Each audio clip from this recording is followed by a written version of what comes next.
जय श्री राम।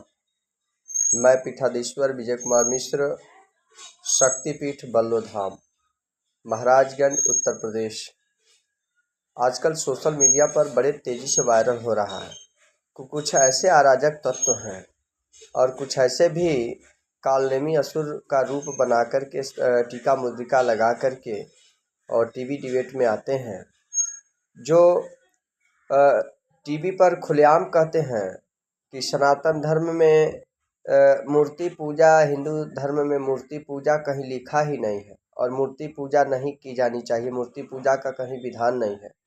तो मैं पीठाधीश्वर होने के नाते, हिंदू समाज का प्रचारक होने के नाते, सनातन धर्म का प्रचारक होने के नाते मैं उन कलयुगी असुरों को यह कहना चाहता हूँ कि हिंदू समाज में और सनातन धर्म में मूर्ति पूजा का हर जगह विधान है। शिव महापुराण में है और विष्णु महापुराण में भी है, श्री रामचरितमानस में भी है मूर्ति पूजा का, उसमें विवरण दिया है।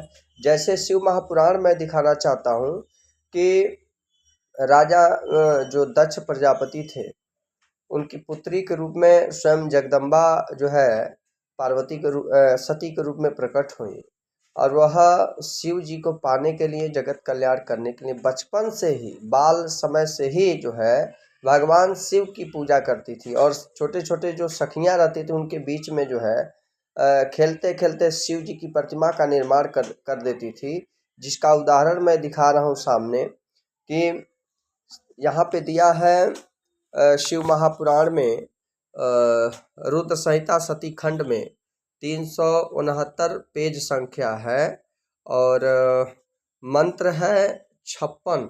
ये शिव महापुराण में एक बार आप लोग देख लेना, मंत्र है 56। इसमें लिखा है आचरत्निज भावेन सखी मध्य गता यदा तदा लीलेख भर्गस्य प्रतिमा मनमह मुहु।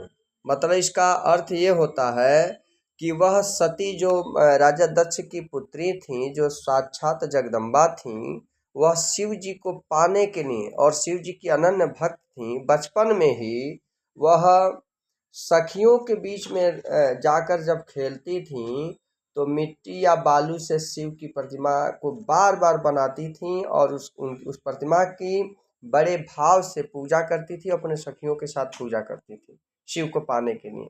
यह देख लेना रुद्र संहिता सती खंड, पेज संख्या 369 और मंत्र संख्या है 56।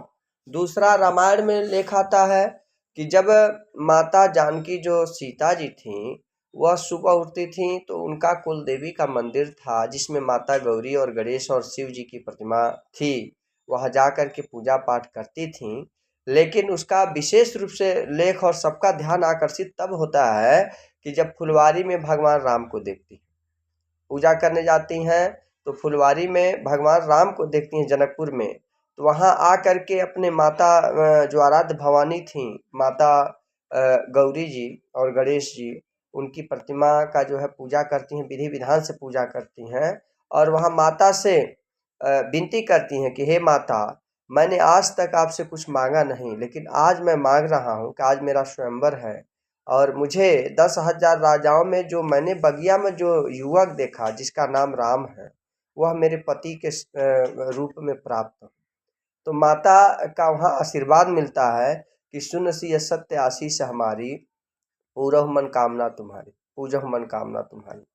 तो जो दुष्ट प्रवृत्ति के लोग कहते हैं कि सनातन धर्म में प्रतिमा का विवरण नहीं है, तो उन्हें मैं कहना चाहता हूँ कि पुराणों को पहले वो पढ़ें, नहीं तो गाल लाल कर दिया जाएगा। यदि हम संत महंत अगर उग्र हो गए तो कहीं डिबेट में पकड़ कर इतना पिटाई करेंगे हम लोग कि गाल लाल हो जाएगा।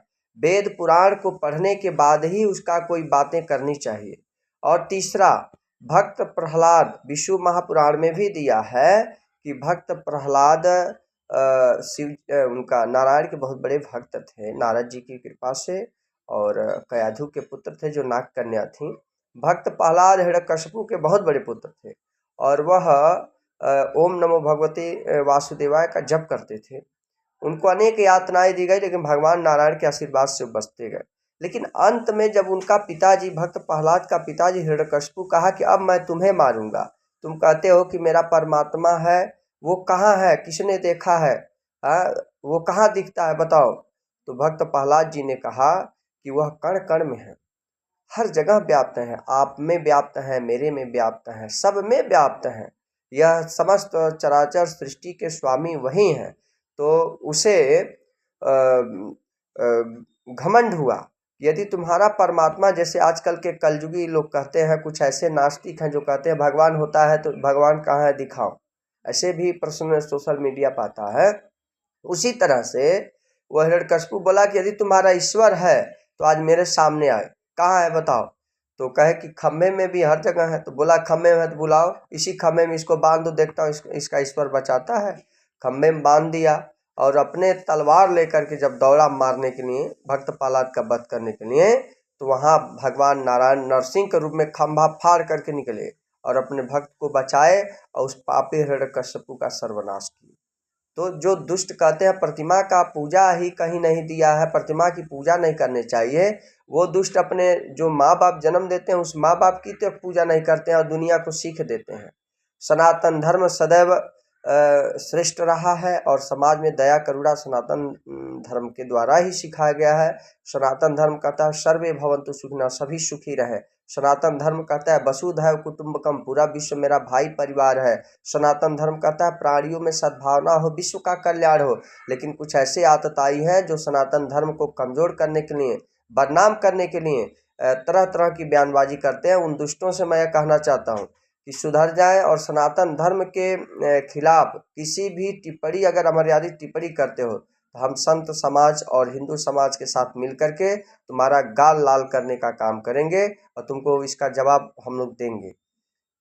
मेरा एक बार सोशल मीडिया से तमाम देश के हिंदू समाज से निवेदन है कि किसी के भी बहकावे ना, यदि कोई अगर कोई प्रश्न उठाता है तो आप लोग पुराणों को पढ़िए, आप शिव महापुराण पढ़िए, श्रीमद् भागवत महापुराण पढ़िए, श्री रामचरितमानस पढ़िए, भविष्य महापुराण पढ़िए, वेदों को पढ़िए, आपको उसका अर्थ अपने आप समझ में आ जाएगा। श्रीमद् भगवत गीता पढ़िए, बहुत छोटा सा पन्ना है, ज़्यादा तो है नहीं, उसको पढ़िए, समस्त संसार की गतिविधियाँ उसमें आ जाएगी।